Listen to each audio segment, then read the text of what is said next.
What is going on, guys? Welcome back to another video, and we have a pretty big trade in the works as of right now, as apparently Jake Walman is heading to the Edmonton Oilers. This first came from my boy, Puck Empire. Great Instagram page. Also follow him on Twitter. But yeah, he confirmed Pagnata's report and went so far to say that he is hearing that the Oilers are one of the more aggressive teams in the mix for the defenseman. Then Pagnata later said that this is indeed happening and that the return is most likely looking like a first-round pick. And then lastly, Frank Saravalli kind of a little bit rained on the parade when he said that this might not happen until midnight because of some of their roster constraints. But yeah, it's looking like this is going to happen. I'm not waiting until midnight to drop this video. I'm getting ahead of it. If it doesn't happen, so be it. But yeah, Jake Walman to the Edmonton Oilers for a first-round pick. Jake Walman this year has really been solid on one of the worst teams in the entire NHL as their number one defenseman, 32 points in 50 games, playing 23-11 a night, and only 7 of those points come from the power play. It's not like he's racking it up on the power play alongside Macklin Celebrini and Tyler Toffoli. When looking at him in prior years, was very good in the 2023 season with Moritz Seider. They formed, honestly, like a top 8 to 12 pair in the NHL. Last year struggled a decent amount. Still shouldn't have been attached, had a second-round pick attached to him to dump his only $3.4 million cap hit. But yeah, this year has really rebounded his value to the point where he can be traded for a first-round pick. More of an offensive defenseman as of right now, 2023. Some of those defensive numbers were heavily influenced by Moritz Seider. But yeah, very good offensive defenseman. It does struggle a little bit defensively, especially in terms of his zone entry denial rate, which is something that you'd think Edmonton would be targeting more so defensive defensemen. So fit-wise, I don't really love it at all that much for the Edmonton Oilers. But at the end of the day, were there really any top-tier second-pair right-handed defensive defensemen, right-handed guys outside of Brandon Carlo? Yes, you could have given up a shit ton to get Brandon Carlo, but still, Walman is going to be a needed addition in terms of rounding out that bottom pair. They obviously have Ekholm out right now, as well as John Klingberg, but him on that third pair, he's going to be the best third pair left-handed defenseman probably in the entire NHL. And the Edmonton Oilers have been struggling a decent amount offensively of late. They've been struggling everywhere of late when looking at the fact that they're like 1-6 in their last 7 games. But yeah, offense has been a little bit of a concern. So bringing in a guy like Jake Walman, it's not the worst fit in the year. Worst fit of the year, worst fit possible. But yeah, I think with Walman, he's definitely a very good player, more so of a second pair guy and an actual contender. He'll really thrive in sheltered third pair minutes. The fit, everybody's going to scream about the goalie, obviously. When looking at it, it's either John Gibson or bust for this team. I think there is a little bit too much risk in going after John Gibson, considering he has 2 years left after this at $6.4 million, and he sucked in prior seasons. It's easier said than done with John Gibson. That could easily blow up in their face. So I definitely understand Stan Bowman seeing the field. Maybe the Bruins were asking for way too much with Brandon Carlo, a first, second, and a good prospect, first, second, and Matthew Savoy or something like that, knowing how desperate they are, and him just saying, we're a first-round pick in 2026, 2027, by the way, another 2025 pick, is still going to be, as long as McDavid and Draisaitl are on the team, it's going to be 24th overall plus.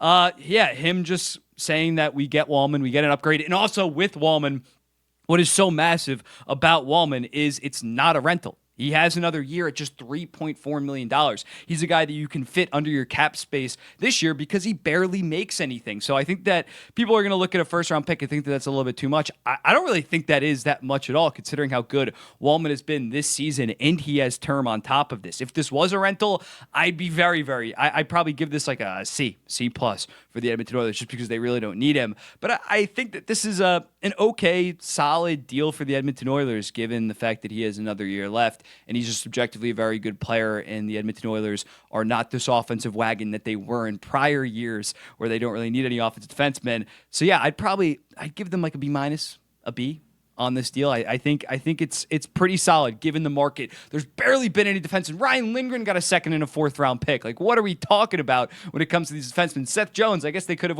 they couldn't have fit Seth Jones, considering they have Bouchard up and coming and Draisaitl's extension kicking in. But yeah, Seth Jones got a 1st round pick and a 23-year-old goaltender that could easily turn into a top 15 goalie in the entire NHL. So yeah, I don't hate this. I hate the fit, but he's just such a good player.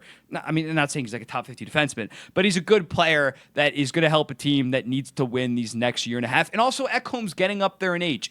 I don't expect Walman to be better than Ekholm next season, but Walman's 28 or just turned 29, I believe. I expect Edmonton to try to keep him next summer. And as Ekholm continues to get worse, because he is like 34, 35 years old, he could potentially be an answer on that second pair left side for the next 5-6 years. So yeah, some people are going to clown the Oilers, and again, John Gibson in a perfect world maybe would work out, but there is serious risk involved with this. Not a ton of risk trading for Jake Walman, who 2 of the last 3 years has been a very, very good top pair defenseman, and you're getting him at $3.4 million. Now for San Jose, this might shock some people. I'm not like fully in love with this. I think that they should have waited until next deadline. I know you might say they might not have got a first round pick. I think they still would have. Walman would have been the number one next year as well, would have been putting up half a point per game. And next year, you also could have retained at $1.7 million. I know it's attractive to a team to have him for 1.5 seasons, but unless the return is like a first and a second, then maybe I might say something different. But I think they would have still been able to get a first round pick at next year's deadline or this summer. Again, $3.4 million, someone would have fit him in. So I can't say, I probably would have kept him to next deadline is what I'm getting at, just because San Jose's defense is so fucking bad now. It is atrocious. And it's not like guys, although I like some of their defenseman prospects, I obviously like Sam Dickinson, Leo Saline Wallinius was one of my favorite defenseman prospects, Luca Cognani. Those guys aren't going to be NHL ready or NHL serious impact guys for like 2, 3, maybe even 4 years. So I would have held on for Walman for one more year, just because I do believe that you need to field some kind of competitive team or some kind of fun offensive team around your young guys. Look at Chicago right now versus San Jose. But it's still a good return. Like, I'm still giving him like a B+, because the overall Jake Walman experience, I know someone's already commented it because I haven't mentioned it. The overall Jake Walman experience is an A+++. They got a second round pick to take him on and then flip them for a first round pick. But I probably would have just waited a year. I would have waited a year just because their defense is so bad and he was a good veteran. I maybe would have even looked into him on July 1st, giving him some kind of 4-year deal at $6 million, be our number one for another 2 years until the other guys are ready to go, and you'll still only be 33 years old, an impact guy. But yeah, for Edmonton, B-, B. San Jose, B+, maybe an A-. It's San Jose, definitely, again, overall, massive success, massive. I gotta get that word out of my head. Everybody just comments the ninja memes. But a great deal for San Jose. For Detroit, if you're a Red Wings fan, I know you only care about the playoffs, right? You don't care about that much, but that's tough. That's tough. He got flipped. It's not even like it was next deadline and they got him at 50%, and you could justify it by being like, oh, he only makes 1.7. Now, fully, what is it? How long has it been?